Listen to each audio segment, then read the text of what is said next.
क्या डायबिटीज़ के पेशेंट्स को स्ट्रेंथ ट्रेनिंग करनी चाहिए? यानी कि उसको मसल मास बिल्डिंग, डंबल उठाना ये सब करना चाहिए? स्ट्रेंथ ट्रेनिंग पर्टिकुलरली डायबिटीज़ के पेशेंट में शुगर कंट्रोल करने के लिए बहुत ही अच्छा है। स्ट्रेंथ ट्रेनिंग करने से सबसे पहली चीज़ ये होता है कि मसल मास थोड़ा-सा बिल्डअप होता है और उसकी वजह से ग्लूकोज़ जो बॉडी के अंदर जाता है उसको कंट्रोल करने में बहुत अच्छी सहायता मिलती है। और उसके साथ-साथ जो मसल्स डेवलप होते हैं उससे इंसुलिन सेंसिटिविटी बढ़ती है, यानी कि इंसुलिन रेजिस्टेंस हम कम कर सकते हैं और इंसुलिन रेजिस्टेंस कम करने की वजह से ग्लूकोज़ का यूटिलाइजेशन इंसुलिन अच्छे से कर सकता है सेल्स के अंदर। तो एक दूसरी वजह है कि स्ट्रेंथ ट्रेनिंग करनी चाहिए। तीसरी इम्पोर्टेंट वजह ये है कि जब हम स्ट्रेंथ ट्रेनिंग करते हैं तो मसल मास बिल्ड होता है, उसकी वजह से बॉडी का जो बेसल मेटाबॉलिक रेट होता है जिसको बोलते हैं बीएमआर, वो इंक्रीज़ होता है।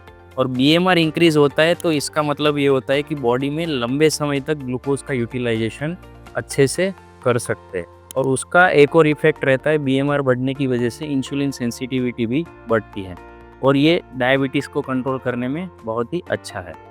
इसके अलावा स्ट्रेंथ ट्रेनिंग करने से मसल्स के साथ-साथ बोन मिनरल डेंसिटी अच्छे से बढ़ती है, जिससे बोन का हेल्थ अच्छा होता है और साथ-साथ उसमें जो जॉइंट्स होते हैं उसका हेल्थ भी इम्प्रूव होता है।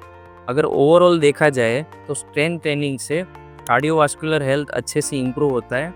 और एक और चीज़ जो डायबिटिक पेशेंट्स में देखने को मिलती है वो है न्यूरोपैथी। न्यूरोपैथी को हम स्ट्रेंथ ट्रेनिंग से प्रिवेंट कर सकते हैं होने से।